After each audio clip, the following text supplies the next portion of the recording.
Watch me turn into a werewolf, and I will haunt till the break of dawn. Don't you dare to try to stop me. This is the horn of the Black Swan.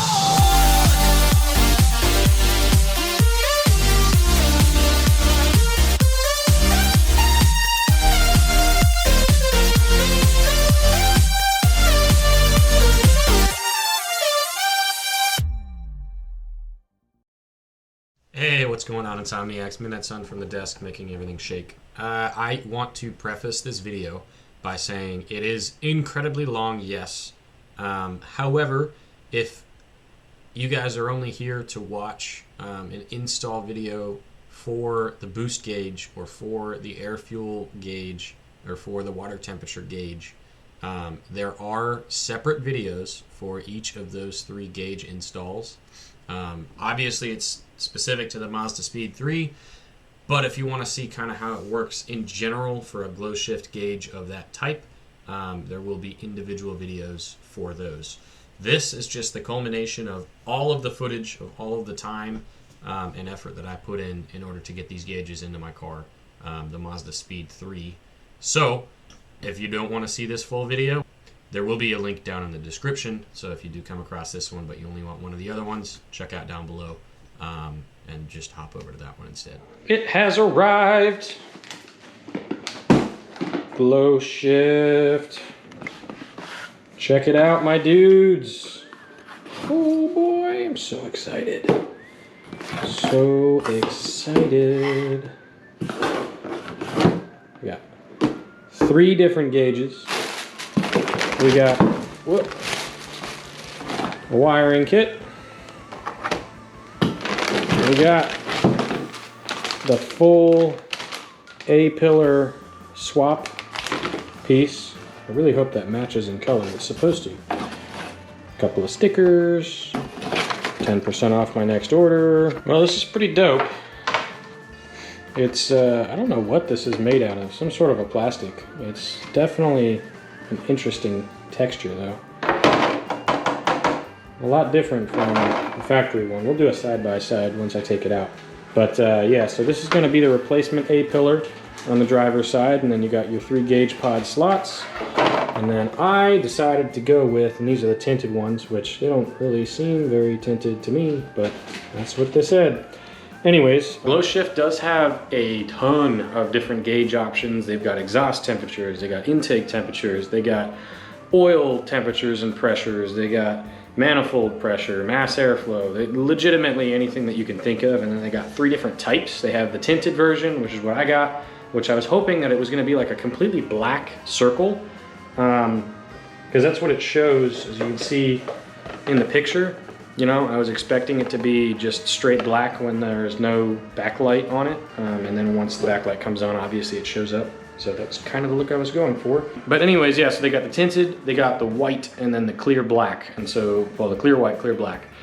Clear black is just, it looks like what I have right now. It just doesn't have the darkened glass in the front, and then the white, instead of having all the black background, it's all white. So, whole lot to choose from. We're gonna start by figuring it out, what gauges are gonna be connected to what sensor, and how the heck I'm going to connect them to those sensors.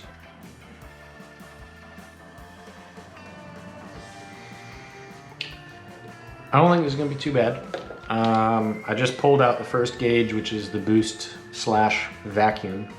And it's very simple. It's just going to require a little bit of research-ish. So basically, we have those 4 wires that I talked about, right? And then for the boost / vacuum, it's an analog signal, I guess you can call it, going into the gauge itself. So they supply vacuum line and, sorry about the cat noise, and a T-fitting, right? You have this little T, so you snip the manifold vacuum line, you pop this in there, and then that little extra portion of the T, we're gonna be hooking this on. And then it also comes with teeny tiny little clamps so that we can make sure that those all stay on well. Gauge itself has 4 wires coming out the back. It's got a black, orange, yellow, and a red.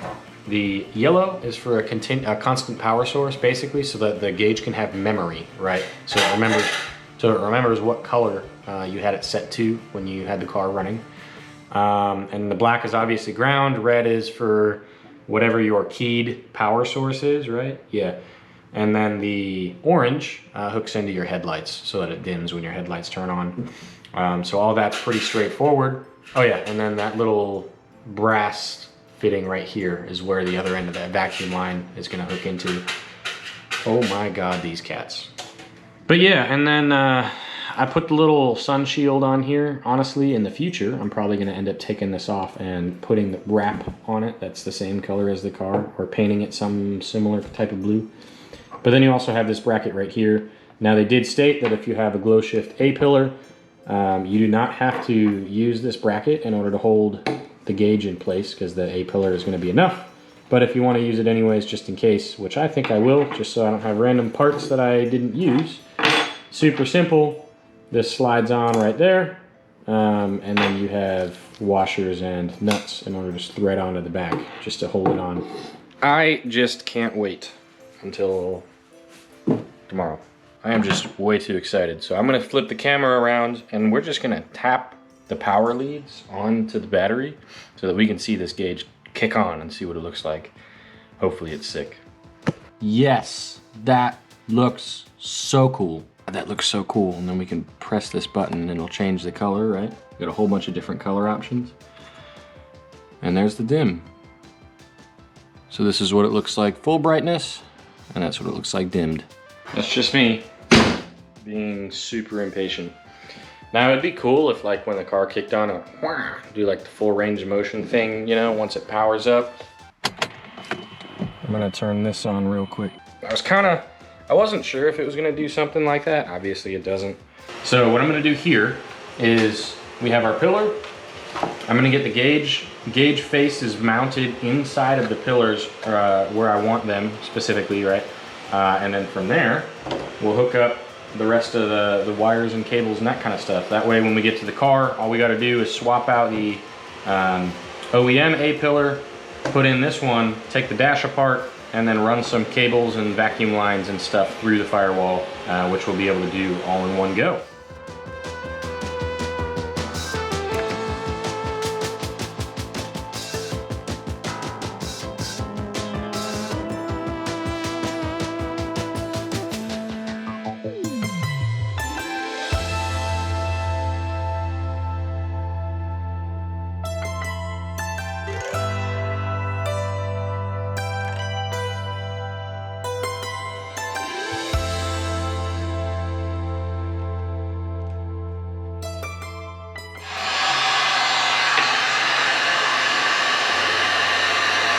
So quick little update. I did get some pink electrical tape because I thought it was pretty. Yeah, so I'm running the wires along the inside of here because I want it to be nice and neat when I go to install it. And I realized that all of the wiring harness, right? I mean, all it is just the extension of whatever the wires that are coming out of here. But these little pieces are gonna leave me with a lot of like rat's nest of wires that I really don't wanna have lying around. So instead, I decided to do my own thing. So I snipped this off of the orange, right? I'll do it for all the rest of them here in a second. It's lying over there in a chair. But basically I snipped that off and I recrimped all three of the wires for all three of the gauges into the same connector, which is run to the extension cable instead of having it on a splitter like this, right?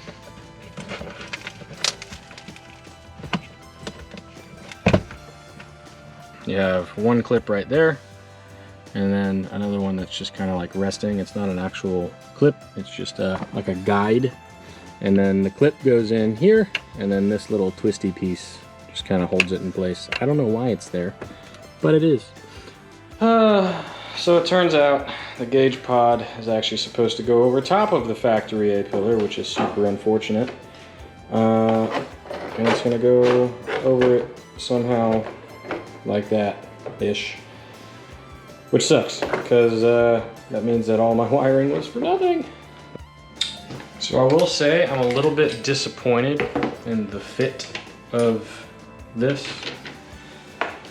Like, it's not bad, you know, but it's not If it's not going to be a perfect replacement of the A-pillar, I guess I would have expected it to be a little bit more of an exact fit, you know? But it isn't, which I guess is fine. I don't know, it could have been better. So we have these little threaded insert things right here.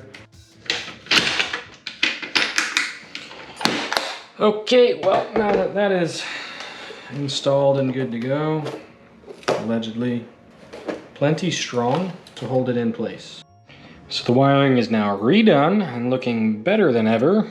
I got it all nice and taped down here. Might add a couple more little pieces in here. The tape is really just to kind of like keep the wires from falling all over the place, but I ended up trimming like these plastic fins running all along here so that I could tuck the wires along the inside edge, right? Until it gets to here, this is all just bulky. But you have more space on the A-pillar down by the windshield because of this anyways, so it's really not that big of a deal. So we're gonna go ahead and get this slapped on back down in here where it's supposed to be, and then we're gonna go get out into the car. As is the worst part with just about every electrical job, running the wiring, right? So we got the A-pillar here, the new and old one, whatever. If you look right here, really, really close to the edge, following this trim piece down, you can get into the fuse box right here on the driver's side, which I'm hoping I can find both a keyed and continuous power source. I don't think the keyed will be too bad over here reading the label for it, but the continuous power source might be a little difficult. And then the vacuum line, I ran further down and came out here. And it doesn't look too bad. Even having these dots here, it looks, oops, I'm bleeding. That was a lot of work. Yes, it was. And I have been at this for quite a while. Now we get to do the rest of the wiring, and this is gonna be the difficult wiring. So I'm gonna say that was actually surprisingly easier than I thought it was gonna be. So, funny enough, I found the fuse for that guy right there. Looking at this, right, if you are to take the fuse panel and face it this way, that is how you read all the fuses on there, which makes sense because I guess you open it like a door. I don't know.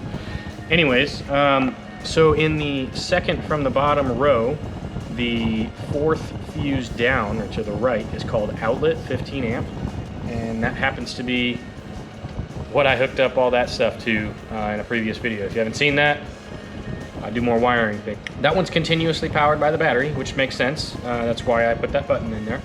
And then if we go over to the right one and down one, cigar 15 amp is a keyed source. So I'm gonna show you what I'm talking about. So now we're hooked up to quote unquote outlet. I'm gonna tap ground and you can see 12.75 to 76 volts, right? And it's powered.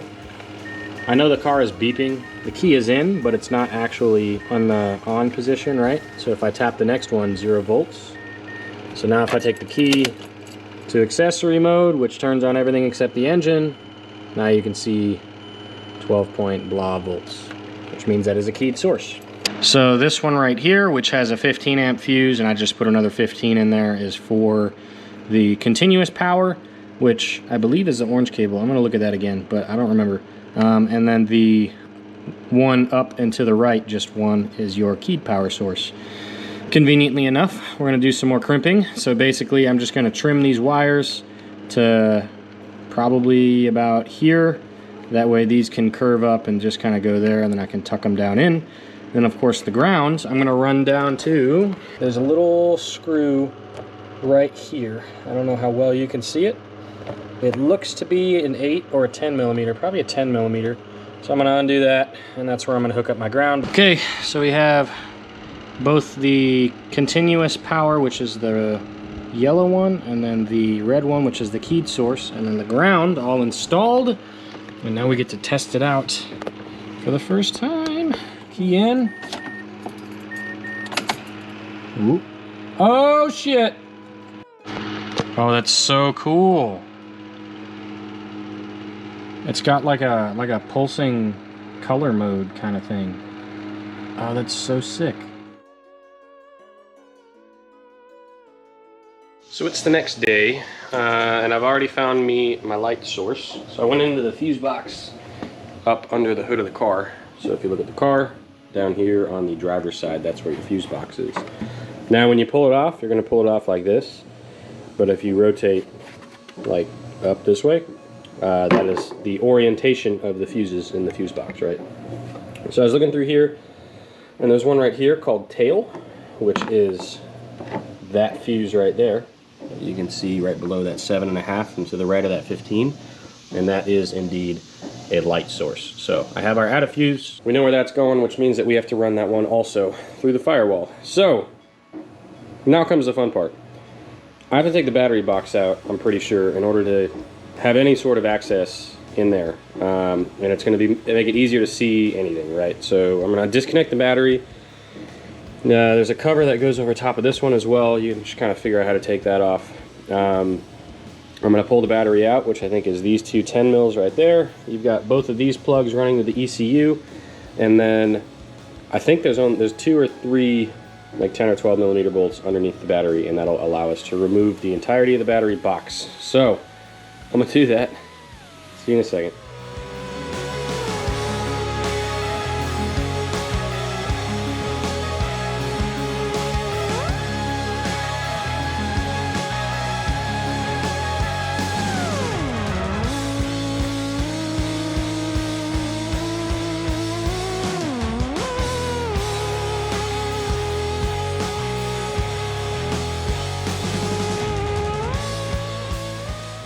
I did that. So I got the battery box out, but in order to do that, I had to take off the intake air box, right? Which wasn't the hard part. We have to run the cables and the vacuum line through the firewall, and from what I can tell, the easiest way to do that is using the hood latch, which runs along here, right along the edge. Here it is right here. And then way in the back there, you can see it through this crack. That tiny little hole in there. If we look at it from the other side, in there, you can see it curving to the left there. I don't know if you can see it at all, but it's over there, which is not a very ideal spot for me to push a screwdriver and other things through the firewall. Okay, so now that all of the cables are run, we have the orange, which is our light source dimmer. We've got the blue, which is our water temp, and the green, which is our airflow ratio. I gotta find some sensors and figure out where I'm connecting this vacuum line. Well, after an unfortunately long run to Lowe's, I have some things. Okay, so I bought a crap ton of these brass fittings. I have no idea if they're gonna work, but hopefully they do. So, looking online, the vacuum line that I think I'm going to hook into, the forums were saying it's either a 1/4 inch or it's a 1/2 inch. So I said fuck it and went with the 3/8. I'm thinking so long as it is, if it's a 1/4 inch, I could probably shove it on here and make it work. And if it's a 1/2 inch, then I could definitely clamp it down and make it work. I've got the little, like, twisty, windy metal things. I'll show you. And then I also didn't know how big the tubing is currently, because I didn't bring this with me, and it looks like it's bigger than that. I'm going to run over to the car and do a test fit. But basically what I'm going to end up doing is I'm going to use this T-fitting. I've got the that is going to screw on to the there, and this is going to connect to this tube, which is going to connect via this to the vacuum line that I ran through the firewall in the car. And then these will go on either side of here in order to go maintain the other vacuum line. You know what I mean?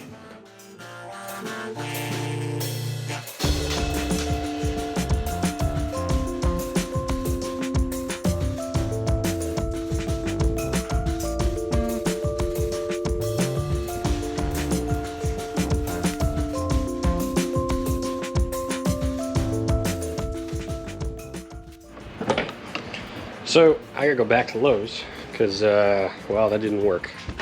But when I did that quick little test fit on the tube that goes into the blow-off valve, it worked, right, with the 3/8 inch. But that tube apparently is incredibly stretched out because it's old. So I think I'm gonna need probably 1/4 inch, or even that 3/16 that I had for the other tubing. The vacuum line probably would fit just fine. So I have the T-fitting hooked up here, and then my T-fitting with the restrictor, and then just a blank hooked up there. And once I put all this back together, I'll run the hose between the two for the vacuum line. Moment of truth. Car is on. That's doing weird things on the camera screen. I think my... Oh yeah. I think my vacuum line is kind of doing things. Here's the wrap. I don't know what I'm doing. No. So, the boost gauge works good. Hey guys, Midnight Sun from the desk again. Sorry to cut off the video. Long story short, I had quite the journey when I was getting all of this stuff installed. So basically, I bought the narrow range air-fuel ratio gauge, thinking that that was all I really needed to have when it comes to seeing air-fuel ratio. But what that shows is somewhere between like 14 and 15 for your air-fuel ratio. It doesn't show anything beyond that, so from what I understand, the gauge likes to max and min all the time for the people that have that, and it's more just in for show. Now, my car does indeed run at about 14.7, 14.8, so it would have sat, you know, on that gauge just fine had I figured out how to install it. But I tried connecting the gauge to my Upstream oxygen sensor, and that didn't work, and it turns out, I guess, that you can't just do that. And then I also tried connecting my water temperature sensor to an existing sensor on the engine, and that didn't work either. So I ended up having to go out and get a adapter that allowed me to connect my water sensor that came with the gauge to a coolant line. I had to cut a coolant line, which you'll see here in a minute, in order to add that in there. And then instead of having the narrow range air-fuel ratio gauge, I sent that back. I ordered a wide range air-fuel ratio from GlowShift, and then that wide range is what I installed, which had me dropping the exhaust and welding in an oxygen sensor bung. It was quite the process, but yeah. So here we go. You get the. I'm gonna skip all the wasted time so that you guys don't have to see any of that. I would also like to mention, I thought this project was going to be relatively easy and quick, which was my mistake. I thought that the wiring that I did inside that you guys saw in the beginning of this video was going to be pretty much the majority of the effort and work going into this. Obviously, that's not the case. But moving on, so because as we know, the water temperature hookup that I did didn't work at all. GlowShift did include, right, their water temperature sensor along with a couple little connectors right here for your power and your ground. And I bought this right here. It's a 32mm adapter. And so basically this fits inside of the existing water, the coolant return hose lines that go to the radiator. So I just got to figure out which hose line is coming from the engine, which would have been the hot leaving, going to the radiator in order to install this. From what I was reading online, use either a 32 or a 34mm that would fit for a Mazdaspeed 3 coolant return hose line. So I bought the 32 because I figured with that I can clamp down the hose and make it not leak if it is a 34. You know what I mean? Because 2mm isn't too big of a deal to be able to squish down with a rubber hose. We're going to be moving over here, and I took apart all this again. This time I took my air box completely out, and this is the coolant cable or coolant line that I'm going to hook in my thing. So I got a bucket down there. It's clean-ish. I'm just going to unpinch my connector, drain coolant into bucket, take hose off, cut, add, and then put hose back on, add coolant, and hope it's fine.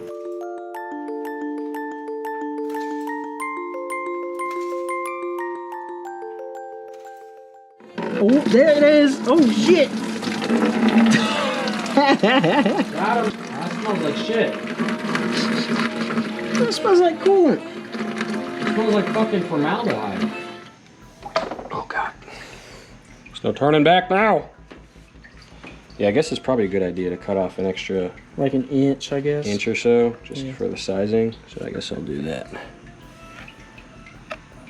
Don't mind the dripping noise, that's just the coolant leaking out of my engine right now. It's Everything is fine, okay? All of this is for aesthetics too. So now we have ourselves a 32mm GlowShift adapter. And I did already test fit, so this is gonna go on here like that. So I want this to be up like that. I want this to go the other way. Okay, you know what? I'll take that rubber sheet off. Yep. There it is. There she goes. Yeah, that extra coolant counts as like a lubricant. Oh yeah. You know what I'm saying? Coolant is mostly returned to the car. There's still a smidgen left in the bucket. The coolant is disgusting, and I do need to do a coolant flush and everything at some point. But I am planning on swapping. Okay, I am planning on swapping all of these cables with blue ones and repainting my valve cover to match even better, because that color didn't come out the way that I wanted it to. But we have our coolant thingamabobber, which is pretty cool. The black should be ground, the white should be the actual sensing wire, and so I'm just gonna snippety-do off the end there and then be able to run my sensing line for the actual engine coolant temperature to go into there. And I'll probably run it just up underneath my battery box, underneath my intake, and then just pop it in right over there, and it should be no problem. Alrighty, so that's all good to go in here. I'll show you. Adapter hooked up, we got the thingamajig in, we got the wires run, right? Sensing wire, the ground goes up to here, which is not technically fully attached yet. So I'm gonna get, bugs. I'm gonna get all of this put back in from over there. I'm gonna clean some of it first, and maybe clean in here a little bit while I have the ability to. But I'm gonna get all this put back in. Well, I turned the car off before I could show you guys, but I got a little scared. However, it's gonna work. It's gonna work just fine. It wasn't reading any temperature on the gauge, and I was watching the engine temperature climb on the access port. But once the thermostat kicked on and the engine started running coolant through the radiator, I guess, temperature went up pretty quick on the gauge. We're back, and this is what I have for us today. So that narrowband gauge is not going to work. Apparently you need to have a narrowband O2 sensor to go with a narrowband gauge. So I bought a wideband gauge, and I found out that you can't really hook your current gauge into your current sensor because your car is using the sensor. You can't just splice into it like I thought I could. So I went back to GlowShift and I said, hey, I bought a thing, it doesn't work for me, and they said, no problem, you can return it for like half price, which sucks, but whatever. And then I bought this. So it comes with a whole bunch of cables. So this is your wiring harness that's gonna plug into your power control module, and then plug into your O2 sensor, okay? I have a new O2 sensor to go with that.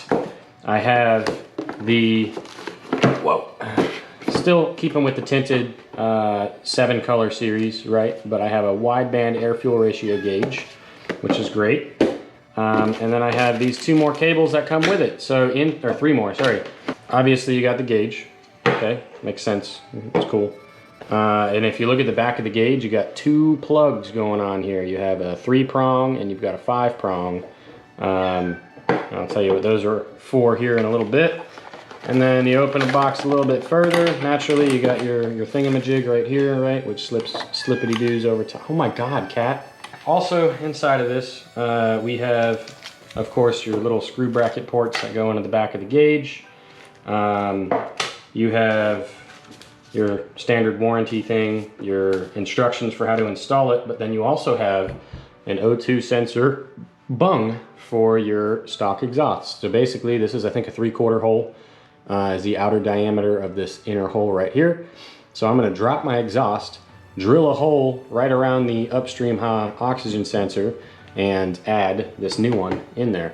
And then of course it comes with just a little threaded insert that if you really wanted to plug it, you could throw that on there. But included, right, we have this power control module, which basically you have your 4 inputs right here. We got 4 wires. We've got the gauge sensing wire, which is going to plug into this 6-prong right here.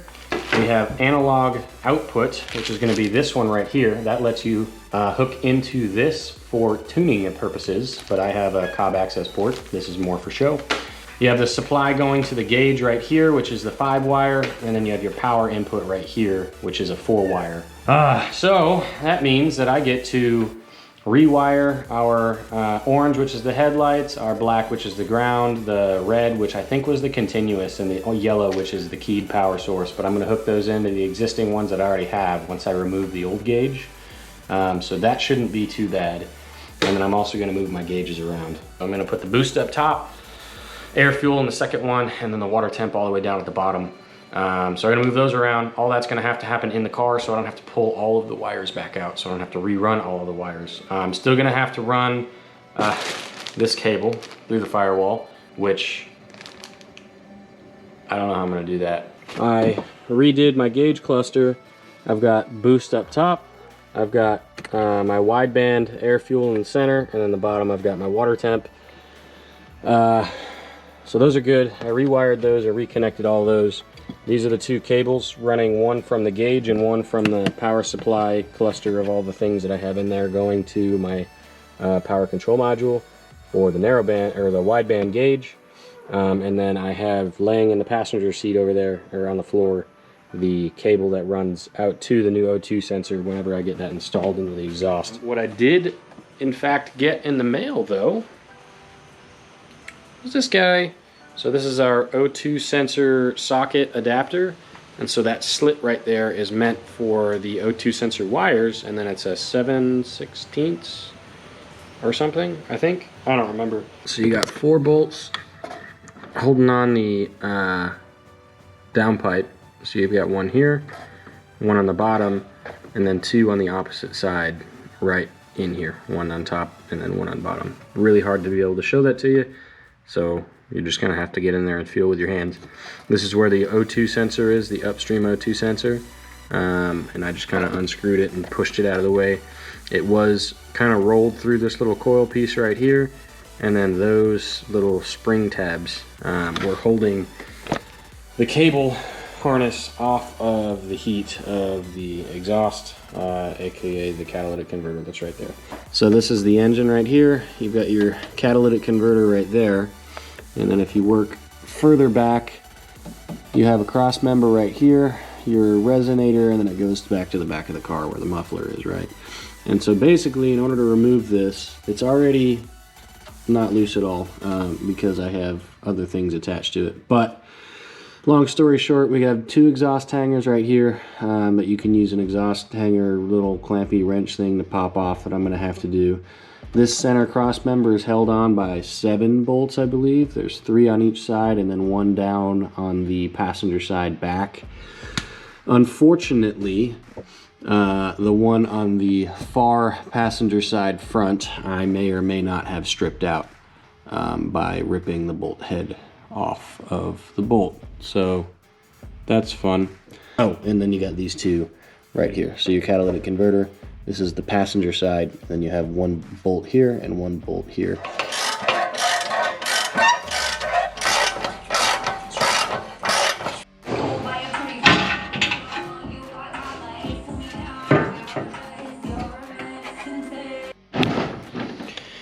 So my dudes, we took off that cross member plate thingamajig. We took this one off, as you may or may not have seen, depending on how much I filmed. This has been a multi-day process.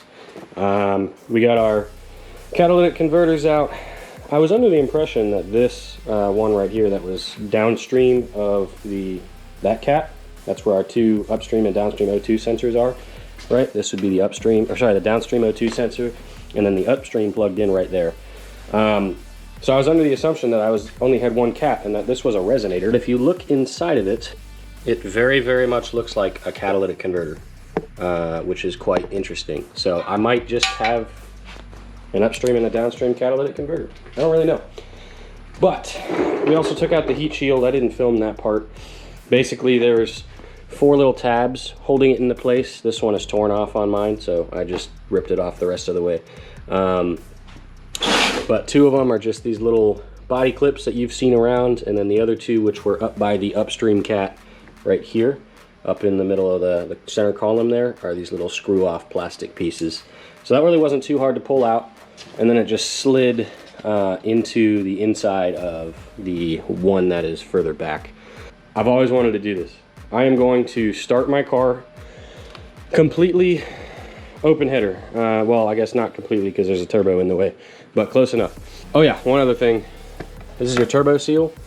And so this little gasket, this little metal shim piece thing, there's two of them for some reason. Anyways, they are what seal your outlet of your exhaust to the actual, the outlet of your turbo to the inlet of your exhaust and the downpipe. So make sure that you save that so you can put it back on. But that's a really good representation of those 5 bolts that I was telling you about that you have to take off right down in there.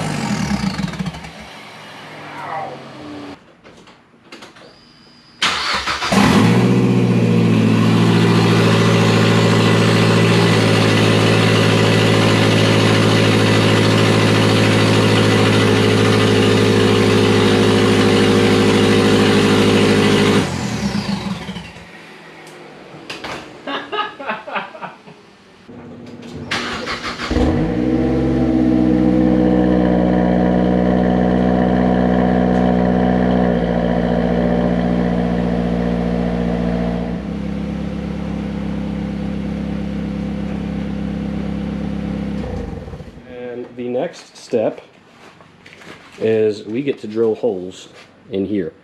So I need to install my O2 sensor above the catalytic converter in order to get like an accurate reading, which means I need to install it somewhere in here. It really should be on the top to keep moisture and that kind of stuff from getting all over it. Now we do have this O2 sensor that plugs in here. And if you look at it, I did put my intercooler back on for when I started it. But if you look at it, it sticks in a good ½ inch, probably like 3/4 of an inch. So I'll split the diff. Which means it's going in about that far, right? So I could drill a hole somewhere in here, right? To put my new one, or I could drill it somewhere in here so that it's sitting in at like an angle. I don't entirely know what I want to do yet, but I'm gonna figure that out.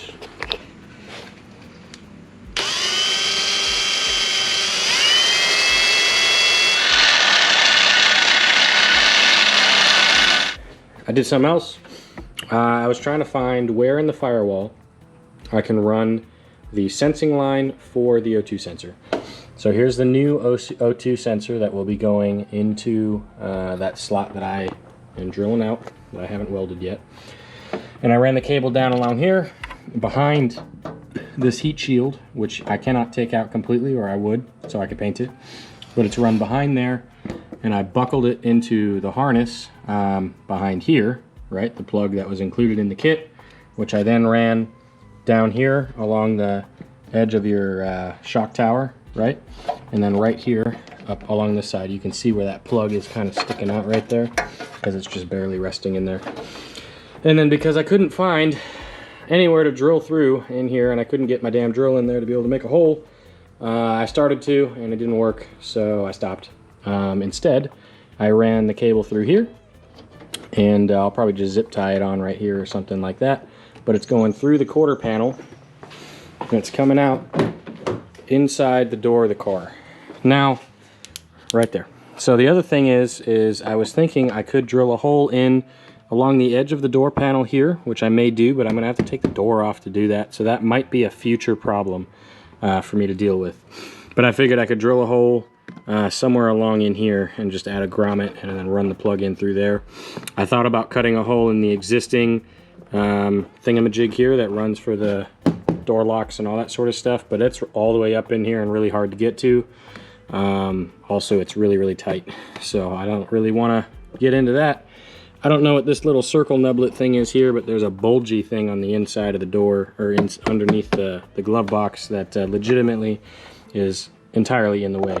So the only option really for me is to drill a hole in down here, and then run the cable in through the door right there, just through a grommet. But for now, the door does not pinch this cable very much at all. So I'm gonna just run it in just like this. I'll probably send it down along the bottom of the trim here. And then on the driver's side, I went ahead and ran, I'm not even gonna bother trying to show you, but I ran those cables that we have running from the gauge over my clutch, over my brake, over my gas pedal, and then I ran them to the opposite side of the A-pillar here. So I'll show that to you in a second.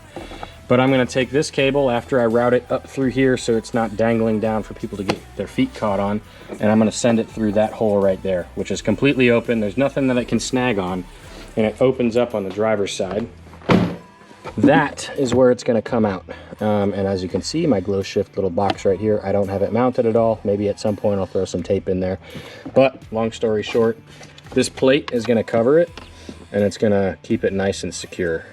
So I'm not really too worried about it. So I got the hole drilled big enough to be able to fit the O2 bung in there. It's in there super duper snug, because I kind of hit it with a hammer a couple of times just to make sure that it was actually in there.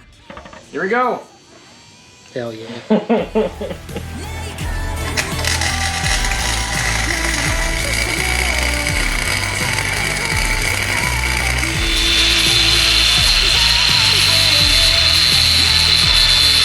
Yeah, I'm sealing up the all of the holes so I can hit it with some paint. We cleaned up the shield. I'm not going to be able to get this heat shield off because it's way too rusted in there, and so I'm just gonna, I cleaned it up as best as I can, and I'm gonna hit it with a whole bunch of rust reformer, and hopefully that's good enough until I get a new exhaust. Hitting this with some rust reformer. Hopefully it'll protect it for a little bit longer. All I need is about another year out of it or so.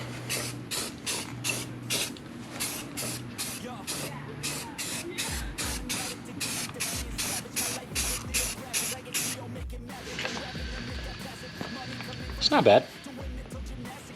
Oh, also check this out.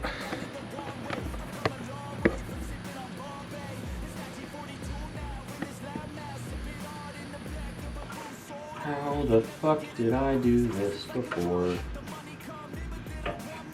Nobody knows. Hold up. Hey, we gotta get the thing off of the thing. So I got the sensor in. It is tight. Now I just need to get the heat shield cut so it'll fit around the sensor. We'll get the heat shield installed, and then we'll get the actual driving O2 sensor reinstalled there, and then we should be pretty good to go. Hey guys, Midnight Sun from the future in a different day again. So yeah, this is a long video, I'm sorry. The O2 sensor that I installed, unfortunately, was bumping up against the heat shield, as you can sort of kind of see. So I cut out a tiny little square from that. When I drove the engine shifting, as you saw in that previous clip of me running the engine without the exhaust installed, was causing rubbing between the housing of the O2 sensor and that little sharp edge of the heat shield that I had cut out. So unfortunately, over the course of about a week, I sawed through that O2 sensor, and it started doing some weird things, and then it eventually just stopped working at all. So I had to buy a new one. Anyways, I ended up cutting that entire shield out because you really don't need it anyways. It doesn't have any wiring harnesses or anything like that behind it that the heat is really trying to protect. You've got your air conditioning lines that are running right there, but those are all hard metal. So my assumption is it would just act as a slightly higher load on the system. It's really not that big of a deal. When you go with a bigger turbo anyways, you remove all of the heat shields and you put a heat shield blanket, or a heat blanket? I don't know what it's called. Anyways, you put one of those on top of it, and so you don't need any of the rest of that. I was just trying to keep things OEM because I can right now. Well, it is all buttoned up back together. Holy shit. And we don't have any loose screws. We don't have any leftover screws minus all of those. We're good. This is the new ride height, by the way. I have air suspension. I'm just kidding.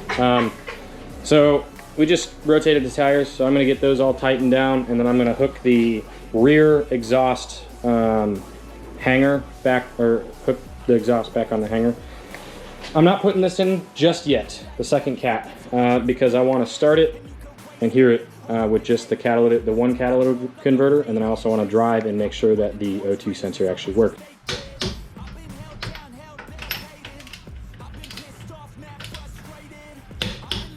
First start, no exhaust, minus the cat.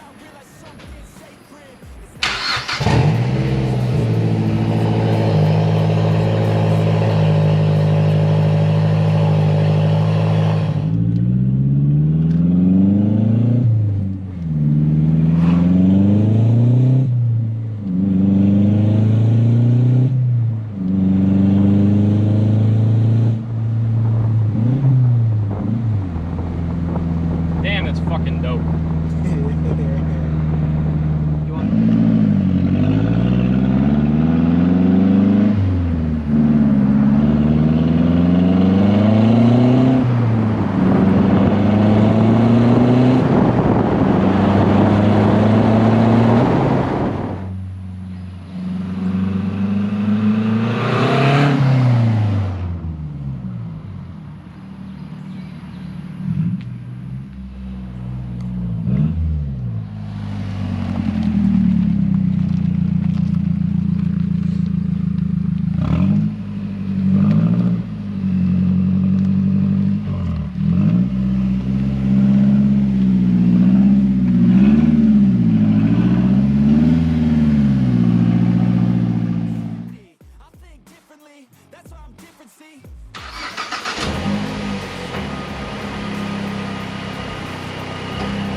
So it finally came in the mail. Set you up here. Got ourselves an NTK oxygen sensor. So it's super cool because it even came with the little pad to plug in down there. Okay, so let's go ahead and kind of dangle that down there. That's probably good. And we'll take the cap off. Already got that. Not Loctite, the other one, anti-seize, there we go. Yeah, my car is freaking out ABS and traction control, I think, just because of the angle that I'm sitting at, but no engine codes. Well, it runs great, and the ABS and traction control off lights turned off on the dash. I unplugged the battery to see if that would fix it, and then I did a quick Google search. And it says basically if, well, one, if the module has failed, which I know it has not because I didn't touch it, or two, if it's low on fluids. And I was like, the car's been at an angle for a long time, like 2 weeks. So it's probably that.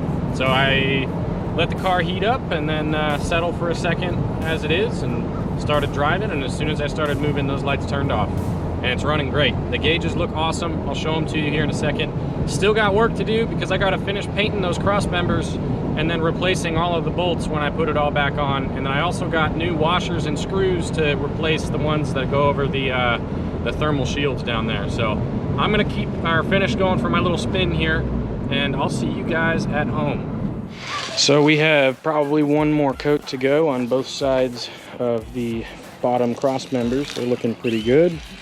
And then I'm just kind of getting all the major dust out of here from all of my grinding and chipping. I still got to get the whatchamacallit, that bolt that we ripped the head off down there. I still got to get that out with a screw extractor. Final coat on the side that you can see. Tomorrow morning I'll flip it and I'll do a final coat on the other side. Oop, it'd help if I unlocked it.